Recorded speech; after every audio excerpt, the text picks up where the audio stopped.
Découvrez le portrait hommage de la jolie Maya. Merci à Yann et sa famille pour sa confiance dans ce beau projet. Bonjour et bienvenue, c'est Jérôme. Maintenant, c'est parti pour mes meilleurs conseils pour réussir un portrait animalier. Donc, je commence toujours par une esquisse réalisée à la main levée ou en quadrillage. Ou si tu souhaites réaliser un portrait animalier très simple et si l'esquisse te gêne, tu peux tout aussi bien le décalquer.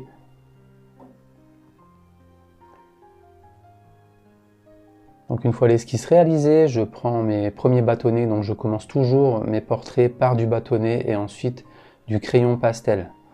Donc là je commence par le fond, donc je commence par des couleurs claires, ensuite je suis venu mettre un peu plus de couleurs sombres comme du marron. J'accentue ensuite avec des couleurs bien plus sombres comme le noir. Pour le mélange, je prends toujours une éponge spéciale pour étaler le pastel, pour fondre les couleurs sombres, les couleurs marron et couleurs claires, pour obtenir quelque chose de lisse et de très propre sur le fond.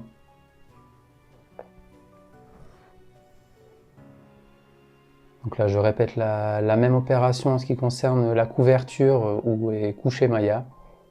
Donc je commence toujours par les couleurs claires, les couleurs sombres juste après, comme les ombrages avec un petit peu de bleu. Je répète l'opération 2 fois, voire 3 fois s'il faut, en ce qui concerne les ombrages et les lumières. Toujours avec ma petite éponge pour le mélange des couleurs, pour obtenir quelque chose de très doux sur l'arrière-plan. Petite astuce avec l'éponge, pour réaliser des petits tracés comme ceci assez doux, je prends la tranche de l'éponge pour effectuer des traits de couverture, des plis de couverture. Ça rend le pastel plus doux que de tracer avec un crayon simple et avoir un tracé assez dur.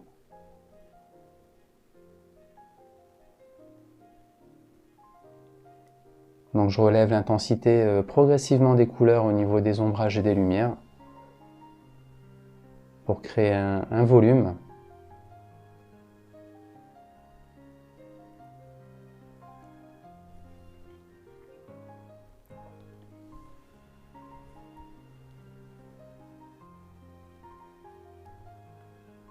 Je réalise la même chose avec les couleurs roses et bleues sur le bas de la couette.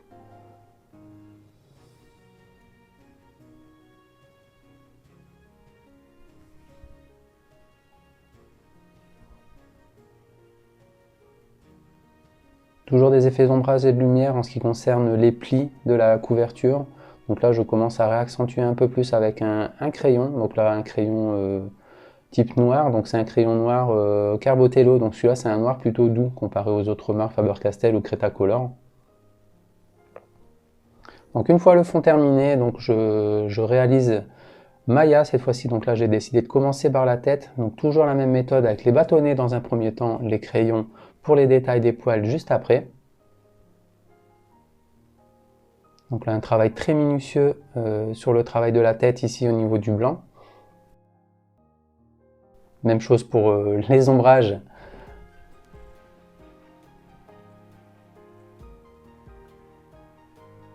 Donc je commence encore une fois par toutes les couleurs claires, comme le blanc ou toutes les couleurs claires que je peux trouver en premier sur un portrait animalier.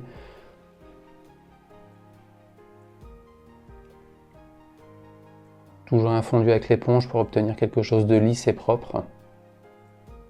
Donc sans saturer le papier, ensuite je peux réaliser et reproduire plusieurs couches superposées par-dessus sans que cela ne sature le papier, et ensuite je viens mettre les détails au crayon pastel, donc on verra ça, c'est l'étape de juste après.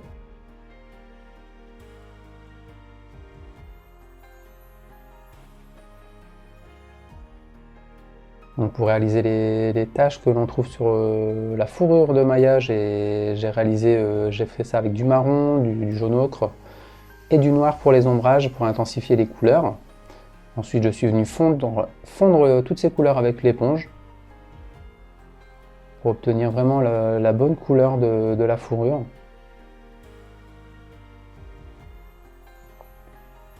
Un passage un peu plus délicat au-dessus de la tête.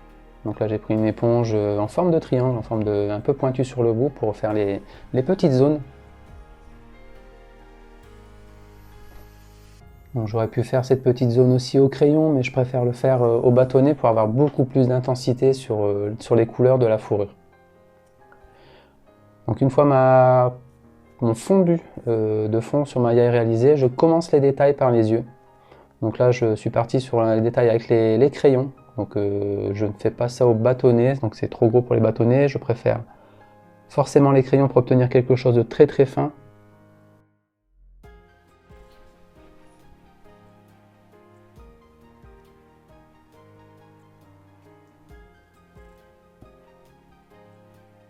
Donc le petit nez, c'est la même chose, hein, tout au crayon. Crayon bien taillé, vu la taille du petit nez.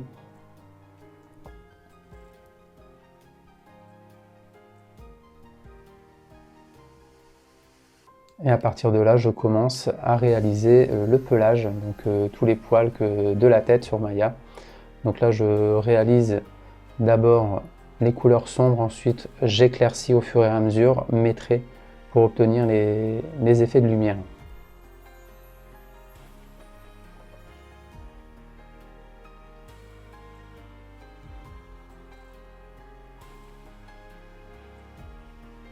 Donc ensuite vient l'oreille.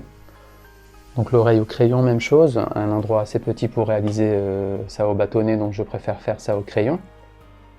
Donc toujours les couleurs sombres au crayon, et ensuite les couleurs claires. Donc là c'est l'inverse un petit peu des bâtonnets que j'utilisais tout à l'heure. Tout à l'heure je faisais les couleurs claires, les couleurs sombres en premier. Là au crayon, j'inverse les couleurs, je fais tout ce qui est sombre en premier, et je reviens vers les couleurs claires.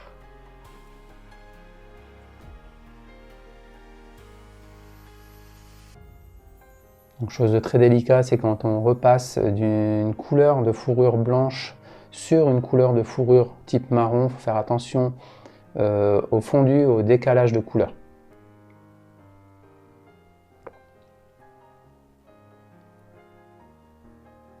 Donc, pour obtenir des ombrages dans la couleur blanche, j'utilise un gris, ensuite un petit peu de blanc, et ensuite je viens fondre légèrement avec le doigt aussi pour adoucir les traits.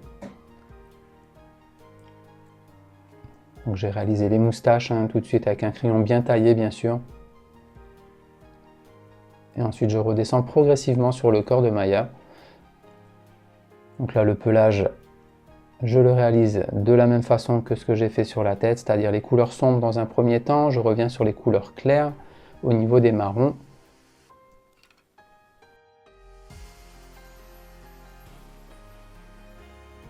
Donc c'était un pelage très intéressant à travailler, donc mailla avait un poil très très long, donc ça faisait de très jolis effets à réaliser au crayon. Donc je continue toujours la même méthode, couleur sombre, couleur claire. Donc je fais bien attention à réaliser des poils clairs sur les taches noires de mailla, et inversement les taches noires au niveau des poils, je les fais revenir sur les hauteurs un petit peu, et un petit peu aussi sur le bas, sur les poils blancs, pour obtenir quelque chose de plus réaliste.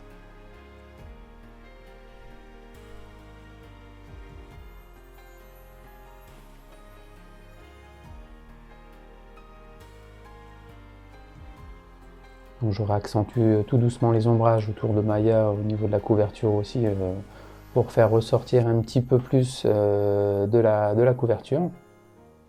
Et ensuite je viens tranquillement redescendre au niveau du bas du dos. Donc là j'ai entamé le début de la queue, donc je fais toujours la même chose, les couleurs sombres dans un premier temps, les couleurs claires en second. Donc là ce que je fais attention aussi, c'est à bien faire ressortir les poils au niveau de la couverture, les faire dépasser en fait du dos de mailla pour un rendu beaucoup plus réaliste. Donc ça je le fais tout autour du corps de chaque portrait animalier, j'hésite pas à faire ressortir le poil en fait pour avoir un effet très détaillé et très réaliste.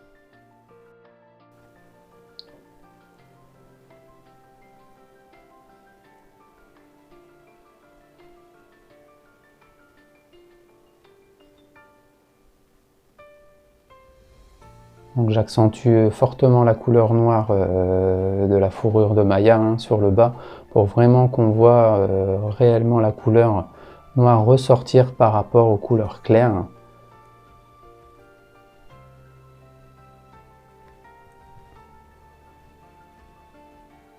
Et ensuite les ombrages au niveau des lumières et les derniers détails tout autour du tableau. Donc si tu souhaites apprendre le pastel sec, Céline a réalisé une formation offerte, le lien est en description. Ou si tu souhaites réaliser un portrait sucromande, n'hésite pas à envoyer un mail à Céline, on sera ravis de réaliser le projet ensemble. Merci d'avoir regardé la vidéo sur l'hommage de la jolie Maya. Encore merci à Yann de sa confiance pour avoir réalisé ce superbe projet. Donc n'hésitez pas à vous abonner à la chaîne, enclencher la petite cloche si ce n'est pas déjà fait. Et on se retrouve bientôt dans une prochaine vidéo au pastel sec.